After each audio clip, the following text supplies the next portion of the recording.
अस्सलाम वालेकुम रहमतुल्लाहि व बरकातुहू। This is Mohammad Maan Khalid and you are watching my YouTube channel. तो मैं लेके चल रहा हूँ 10th फिजिक्स की एक्सरसाइज के एमसीक्यूज। इंपॉर्टेंट एमसीक्यूज हैं जो कि आपको अच्छे तरीके से तैयार करनी चाहिए।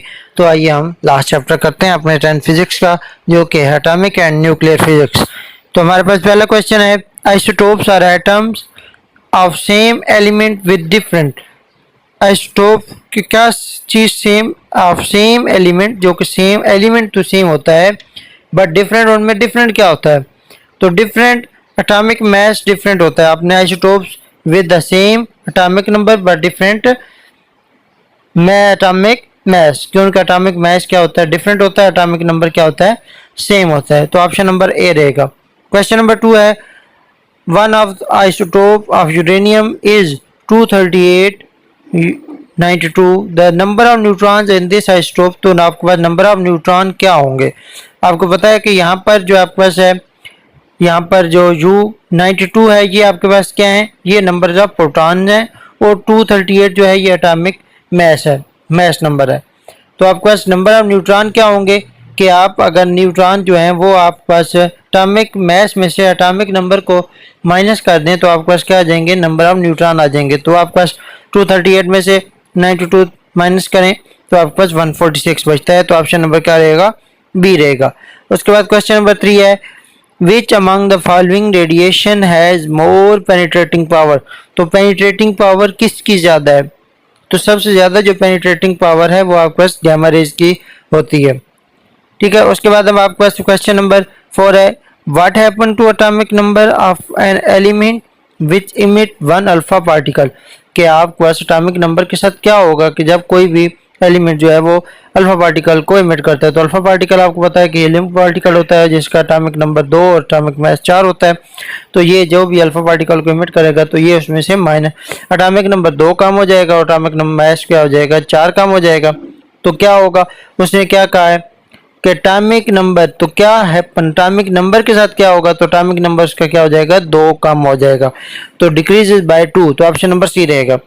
उसके बाद क्वेश्चन नंबर 5 है, the half life of certain isotope is 1 day. Half life जो है वो आपको इसकी 1 डे है। What is the quantity of isotope after 2 days. तो 2 दिन के बाद उसकी कितनी रह जाएगी? आपको पता है अब वो उसकी हाफ लाइफ है 1 डे है, तो एक दिन के बाद जितना वो है उसका आधा रह जाएगा। अब एक दिन के बाद अगर वो आधा था तो आधे का अगले दिन में क्या होगा? उस आधे का आधा रह जाएगा। तो अगर आप कहें तो वो क्या हो जाएगा? चौथा हिस्सा उसका बाकी रह जाएगा। ठीक है। तो 1/4 आपके पास होगा। इसका फार्मूला जो होकर आपको इस्तेमाल करते हैं, n=n0 इंटू 1/2 की पावर t। तो यहाँ की t क्या होता है? ये नंबर ऑफ हाफ लाइव्स हैं कि कितनी हाफ लाइव्स हैं। तो n0 जो है वो आपके पास ओरिजिनल नंबर ऑफ एलिमेंट्स हैं। तो 2 की पावर 2 हाफ लाइव्स हैं तो 2 की 2 आपके पास 4 हो जाएगा। तो n0/4 हो जाएगा। तो जो आपके पास 1 उसका चौथा हिस्सा बाकी रह जाएगा। क्वेश्चन नंबर 6 है, when uranium 92 eject a beta particle. Beta particle जब इजेक्ट होता है तो आपके पास क्या होता है कि प्रोटॉन एक इंक्रीज कर जाता है। तो नंबर ऑफ प्रोटॉन में क्या हो जाता है? बीटा पार्टिकल में नंबर ऑफ प्रोटॉन बढ़ जाते हैं, एक बढ़ जाता है। तो पहले अगर 92 थे तो आप कितने हो जाएंगे? 93 हो जाएंगे।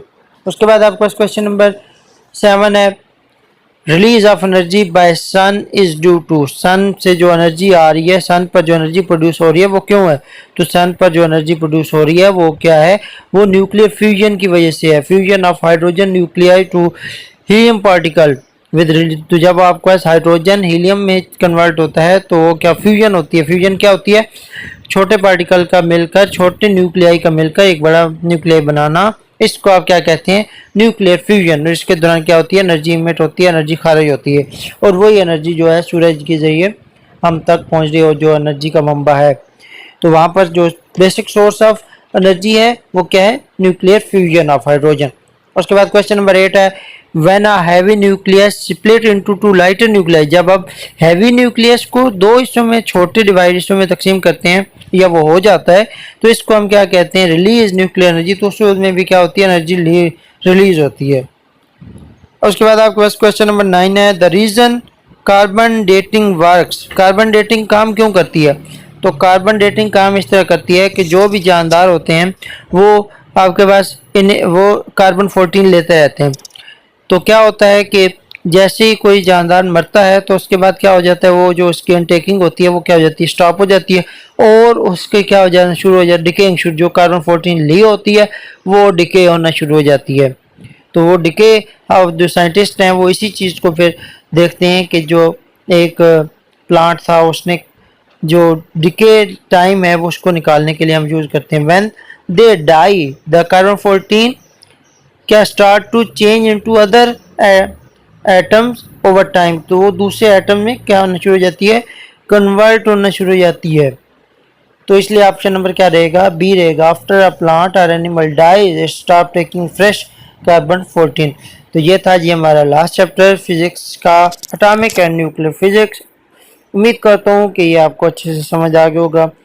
इंशाल्लाह मैं ये जो सीरीज़ लेके चल रहा हूँ एमसीक्यूज़ की, ये मैं कंटिन्यू करूँगा। आप लोगों से दरख्वास्त है कि इस चैनल को सपोर्ट करते रहिए, और कोई भी कन्फ्यूजन हो, कोई भी क्वेश्चन हो, वो कमेंट में भी पूछ सकते हैं, व्हाट्सएप नंबर दिया हुआ है वहाँ पर आकर पूछ सकते हैं। तो इंशाल्लाह मैं टाइमली आपके क्वेश्चन का आंसर करता रहूँगा। दुआ में याद रखिएगा। अल्लाह हाफिज़।